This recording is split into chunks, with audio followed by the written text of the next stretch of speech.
राज्य सरकार के 2 वर्ष का कार्यकाल पूर्ण होने के उपलक्ष्य पर राज्य सरकार की उपलब्धियों, फ्लैगशिप योजनाओं, बजट घोषणाओं के व्यापक प्रचार प्रसार के लिए राज्य के सभी विधानसभा क्षेत्रों में सूचना एवं जनसंपर्क विभाग द्वारा विशेष रूप से तैयार कराए गए 200 रथों का संचालन किया जा रहा है।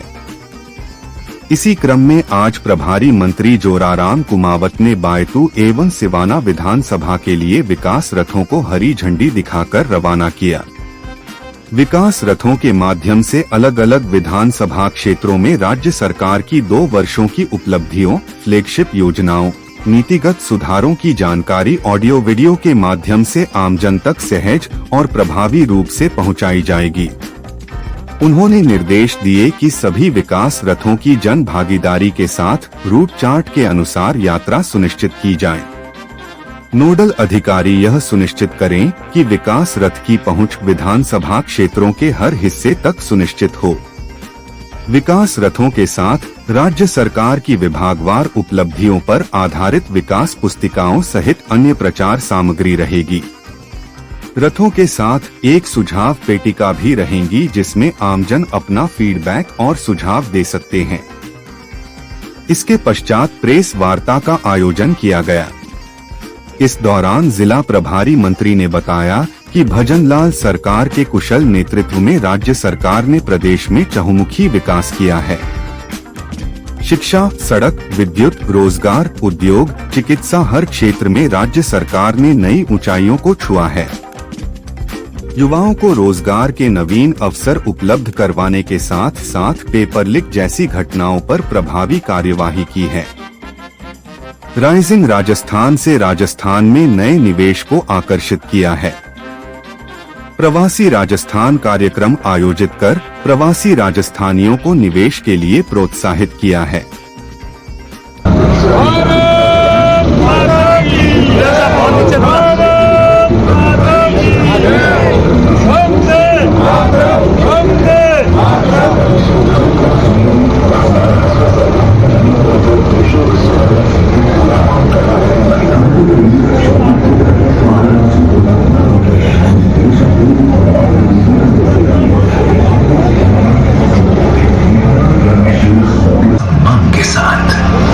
राजस्थान का स्वास्थ्य अब तकनीक से और भी मजबूत। आभा आईडी हर नागरिक का सुरक्षित स्वास्थ्य रिकॉर्ड के लिए राज्य सरकार ने मिशन मोड में की हजारों भर्तियां। डॉक्टर, नर्स, पैरामेडिकल स्टाफ अब हर शहर हर गाँव में स्वास्थ्य सेवाओं में है।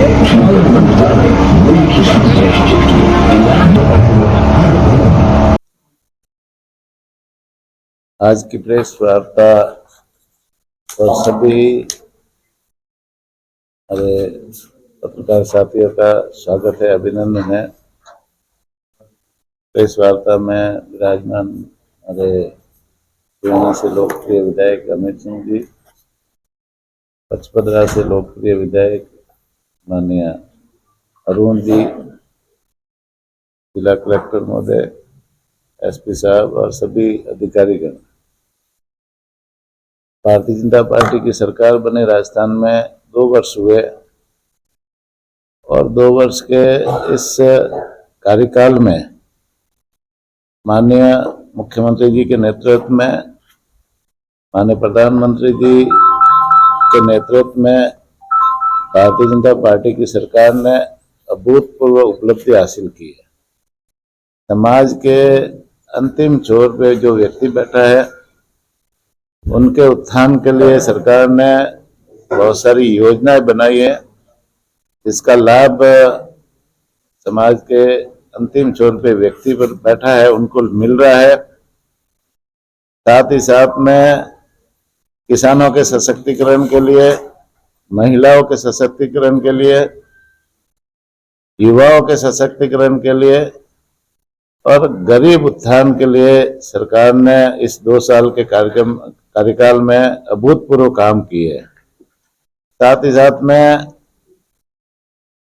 सभी क्षेत्रों में, चाहे वो शिक्षा हो, चिकित्सा हो, सड़कें हो, पशुपालन हो, डेयरी सेक्टर हो या एग्रीकल्चर हो, सभी क्षेत्रों में सरकार ने अभूतपूर्व काम किए। आज अपन बात करें तो सरकार, भारतीय जनता पार्टी की सरकार के 2 साल के कार्यकाल की उपलब्धियां कांग्रेस के 5 साल के कार्यकाल से भी ज्यादा है। तो निश्चित रूप से माननीय मुख्यमंत्री जी ने जो काम 2 साल के कार्यकाल में किए हैं वो इस राजस्थान के सशक्तिकरण के लिए बहुत ही महत्वपूर्ण है।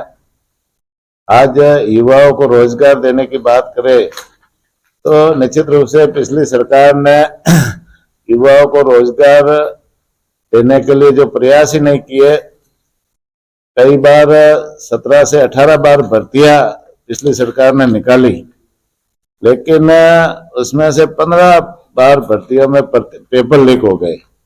उस कारण से युवाओं को निराशा झेलनी पड़ी, उनकी मेहनत के ऊपर निश्चित रूप से पानी फिर गया। लेकिन हमारी सरकार आने के बाद में हमने लगातार जैसे परीक्षाएं भी करवाई और जीरो टॉलरेंस की नीति पर चलते हुए हमने युवाओं को नौकरियां भी दी। आज अभी तक हमने विभिन्न कार्यक्रमों के माध्यम से नियुक्ति पत्रियां देते हुए 90 से 92 हजार की नियुक्ति युवाओं को हमने सरकारी नौकरियां देने का काम किया है। 1,50,000 के आसपास अभी पाइपलाइन में है। अगले साल का कैलेंडर भी जारी हो गया है। तो हमारी जो घोषणा है कि हम 5 साल में 4 लाख युवाओं को सरकारी नौकरियां देंगे। साथ ही साथ में प्राइवेट सेक्टर में भी युवाओं को बहुत सारी नौकरियां देंगे और उसमें भी हमने राइजिंग राजस्थान का कार्यक्रम पहले साल में ही कराया। सरकारें हमेशा सरकार का जो अंतिम साल का कार्यकाल होता है उसमें राइजिंग राजस्थान कराती है और वो धरातल पर उनका कार्यक्रम उतरता नहीं, जिससे न तो ज्यादा उद्योग धंधे लगते हैं, न युवाओं को प्राइवेट सेक्टर में नौकरियां लगती है।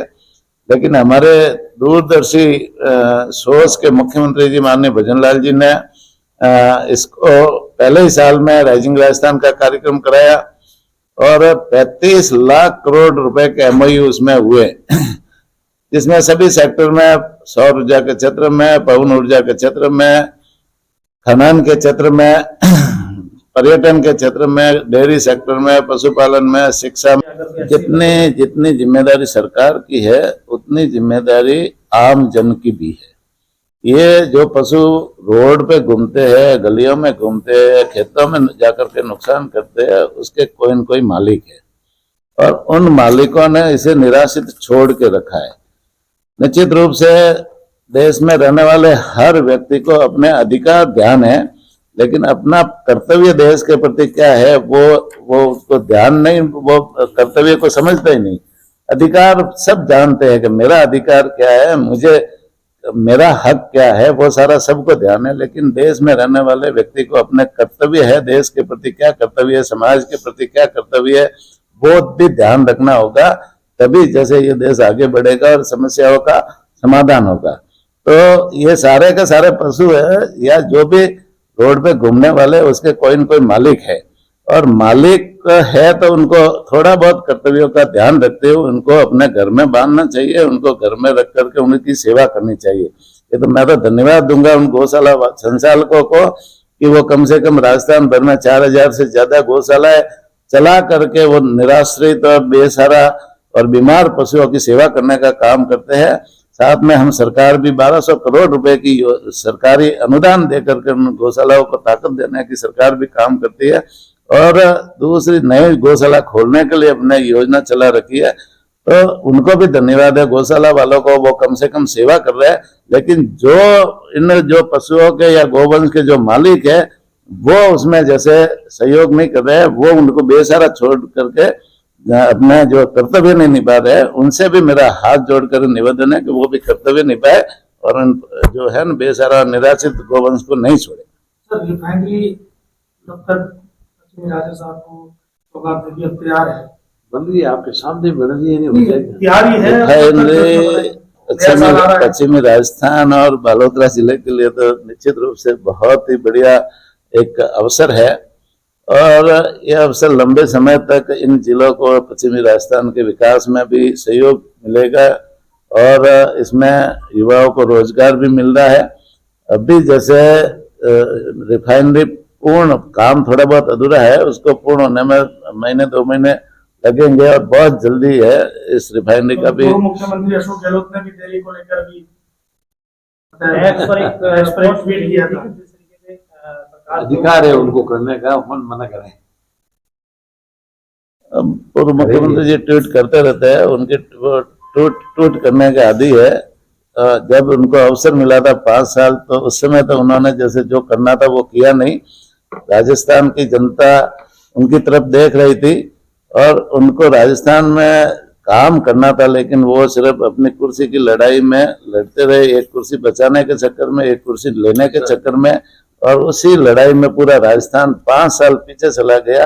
अब वो ट्वीट करे, उन ट्वीटों से अब कुछ होने वाला नहीं। हमारी सरकार दृढ़ता के साथ में, मजबूती के साथ में, अच्छे इरादों के साथ में 2047 के विकसित राजस्थान और विकसित भारत के मतलब मजबूत इरादों के साथ में हमारी सरकार काम कर रही है। पशु चिकित्सालयों में कई ऐसे चिकित्सालय हैं जहाँ पर दवाइयाँ नहीं मिल पाती और वो पशुपालक बाहर मेडिकल स्टोर से दवाइयाँ लेकर आते हैं महंगे दामों में। तो ऐसे भी कई जगह हैं जहाँ पर पशु चिकित्सालय है, वहाँ पर दवाइयाँ नहीं मिल पाती और वो है जो हमारे पशुपालन विभाग के सभी सेंटरों में पर्याप्त मात्रा में दवाइयाँ है।